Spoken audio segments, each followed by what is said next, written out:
Hello दोस्तों, नमस्कार। आपका स्वागत है मेरे चैनल पे, है ना। ब्रह्मांड का हम टॉपिक पढ़ रहे थे। तो जो ब्रह्मांड 2 वीडियो हमने इसके देख लिए हैं, है ना। क्वेश्चन ऐसे एनटीपीसी में पूछे हैं जा रहे हैं, तो एनटीपीसी के लिए मोस्ट इम्पॉर्टेंट है अभी तो ग्रेजुएट लेवल के लिए, है ना। देन क्या होगा, उसके बाद 10+2 लेवल हमारा नॉन ग्रेजुएट लेवल आएगा। उसके बाद फिर ग्रुप डी, तो सभी के लिए इम्पॉर्टेंट है ही साइंस, तो है ना, हम देख लेते हैं। तो आइए स्टार्ट करते हैं। क्या क्वेश्चन है, किस टाइप के क्वेश्चन है, यहाँ तक तो मैं एक बार ऊपर से नीचे आपको रिवीजन के लिए दिखवा देती हूँ, है ना। देख लीजिएगा, 2 मिनट में रिवीजन भी कर लीजिएगा जितना भी हो सके आपसे, जैसा जल्दी से जल्दी फटाफट, क्योंकि एक बार रिवीजन के बाद जाएंगे तो शायद चीज़ें और कंटेंट एकदम से ध्यान रहने वाला है, तो वो मोस्ट इम्पॉर्टेंट है ना। तो आइए, यहाँ तक हो गया था हमारा, है ना। यहाँ से हम स्टार्ट करें, गैलेक्सी तक था हमारा कि जो आकाशगंगा है कि जो निकटतम मंदाकिनी होती है वो क्या है। तो जो हमारी गैलेक्सी की निकटतम मंदाकिनी है ना, वो देवयानी है। ठीक है, तो देवयानी तक याद रखिएगा। आज से यहाँ से स्टार्ट करते हैं। एक खगोलीय एकक की औसत दूरी क्या है, तो वह सूर्य और पृथ्वी के बीच का भाग। जो एक खगोलीय एकक है उसकी औसत दूरी कितनी, पूरी दूरियों को मिला के जो औसत दूरी निकाली जाती है ना, वही हमारी, तो सूर्य और पृथ्वी के जो बीच का भाग होता है ना, हमारी पृथ्वी और सूर्य, उसके बीच का जो औसत भाग है, बीच वाला एकदम, है ना, तो वही कहलाता है हमारा खगोलीय एकक। ठीक है। पृथ्वी तथा सौरमंडल जिस आकाशगंगा में स्थित है वह कहलाता है, क्या कहलाता है, तो वो कहलाता है दुग्ध मेखला। क्या कहलाता है, दुग्ध मेखला कहलाता है। किसमें, पृथ्वी और जो हमारा सौरमंडल है ना, जिस आकाशगंगा में स्थित है वो। सौरमंडल जिस आकाशगंगा में स्थित होगा, है ना, हमारी जिस गैलेक्सी में सौरमंडल स्थित है, और हमारे पृथ्वी, है ना, तो ये ही कहलाता है हमारा दुग्ध मेखला। इस तरीके से याद रख सकते हैं। अब हमारा दुग्ध मेखला क्या है, एक मंदाकिनी है, याद रखिएगा। दुग्ध मेखला एक मंदाकिनी है।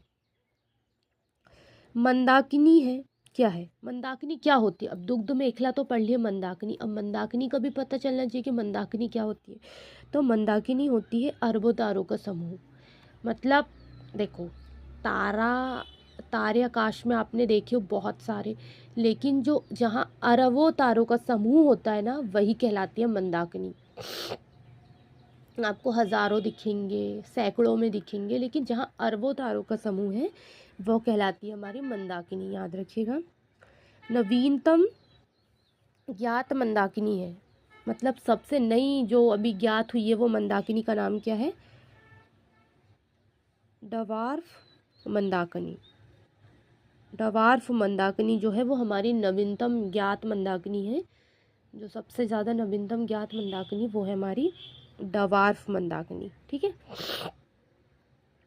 पल्सर होते हैं, क्या होते हैं पल्सर, तेजी से घूमने वाले तारे। क्या होते हैं पल्सर, तेजी से घूमने वाले तारे होते हैं पल्सर। ठीक है। देखो, तारे एक स्थान से दूसरे स्थान पे भी जाते हैं, चक्कर भी लगाते हैं, तो क्या होता है, वो उनका जो सूचक होता है रंग, है ना, उसके बेस पे। लेकिन जो तारे एकदम स्पीड से नहीं रहते, आप यहाँ देखते हो तो वो आपको थोड़ी देर बाद कहीं और दिखाई देते हैं, है ना, तो वही कहलाते हैं पल्सर। क्या कहलाते हैं, पल्सर। तो वो क्या कहलाते हैं, तेजी से घूमने वाले तारे। ठीक है। आकाशगंगा मंदाकिनी को सर्वप्रथम देखा था। आकाशगंगा में जो मंदाकिनी है उसको सर्वप्रथम किसने देखा था, ये पूछ रहा है। तो किसने देखा था, गैलीलियो ने, है ना, जो गैलीलियो वैज्ञानिक थे उनने देखा था। ठीक है, याद रखिएगा बेहतरीन तरीके से कि आकाशगंगा की जो मंदाकिनी है उसको सर्वप्रथम गैलीलियो ने देखा था। 76 वर्षों के अंतराल पर, मतलब 76 वर्षों के बाद जो दिखाई देने वाला धूमकेतु है वो क्या कहलाता है, तो वो हमारा धूमकेतु का नाम है हैली धूमकेतु। ठीक है, जो 76 वर्षों के बाद दिखाई देता है। अब वो दिखाई, अंतिम बार वो कब दिखाई दिया था, 1986 में। ठीक है। अब 1986 से 76 वर्ष ऐड करिएगा, है ना, उतना दिखेगा हेली धूमकेतु। ठीक है, बस उसके बाद आपको 2062, हाँ, ऐसे में हेली धूमकेतु दिखाई देगा। ये देखिए, ये 2062 मैंने बताया ना, 76। देखो हेली धूमकेतु पुनः दिखाई पड़ेगा, कब दिखाई पड़ेगा? 2062 में दिखाई पड़ेगा पुनः। मतलब आप 1986 में 76 वर्ष और ऐड कर लीजिए ना, तो कितना आ रहा है? 2062, है ना। तो 2062 में आपको फिर से एक बार और हेली धूमकेतु दिखाई देगा। अंतिम वर्ष क्या था? 1986, और अब कितना है? 2062। ठीक है, इसमें आपको हेली धूमकेतु बकायदा दिखाई पड़ेगा।